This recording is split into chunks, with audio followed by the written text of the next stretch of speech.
tout le monde, c'est Atto et on se retrouve pour un deuxième épisode.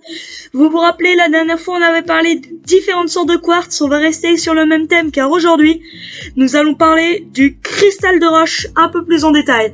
Donc commençons. Alors un résumé de cette petite chose, ce qui s'appelle un cristal de roche, c'est un minéral pur et translucide. Le cristal de roche est très prisé dans la lithothérapie, mais également en joaillerie, pour sa clarté de plus en plus utilisée dans l'électronique. Le cristal de roche est un minéral que l'on retrouve également sous les implications de quartz incolore, translucide et translucide. C'est un excellent amplificateur d'énergie. Ensuite, nous allons parler de la couleur de ce minéral. Le cristal de roche standard, comme vous pouvez le voir, ça c'est un cristal de roche standard, est un minéral transparent avec parfois une inclusion des bulles de gaz qui font des minéraux très recherchés dans la lithothérapie. Alors, je vous ai pas parlé la dernière fois, mais les minéraux ont une échelle de dureté. Ça s'appelle l'échelle de Mohs. Cette échelle a été inventée par le minéralogiste Friedrich Mohs en 1982 pour connaître la dureté d'un minéraux. Par exemple, justement, ce cristal de roche là est d'une dureté de 7 sur l'échelle. Alors on le trouve à peu près au Brésil, à Madagascar, dans l'Inde, dans la Russie, en France, en Suisse, dans les Alpes. L'histoire du cristal de roche. Grâce à diverses fouilles archéologiques, nous pensons affirmer que le cristal de roche était déjà utilisé pendant la préhistoire en qualité d'outil et d'arme, mais également par la suite comme silex pour allumer le feu. Pendant l'Antiquité, il était notamment utilisé dans la médecine de l'époque. Les Romains cauterisaient les plaies avec ce minéral préalablement exposé au soleil. Les Mayas utilisaient ce minéraux comme baguette de sourcier. Ils le tenaient comme ceci, bien droit, et la pointe elle vibrait un petit peu quand on s'approchait un peu de l'eau. Alors actuellement, le cristal de roche reste un minéral important dans de nombreuses cultures, notamment pour les pratiques religieuses et magiques.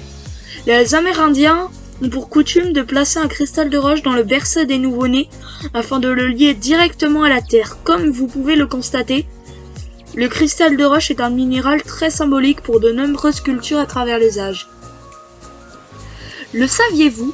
Le cristal de roche est également utilisé dans vos radios, ordinateurs et montres sous forme synthétisée. Le quartz a des propriétés électromagnétiques dues à sa structure de silice.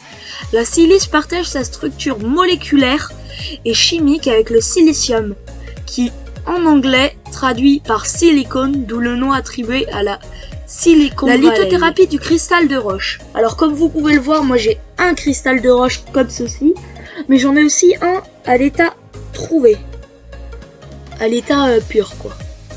Ça donne ceci. Alors la lithothérapie du cristal de roche.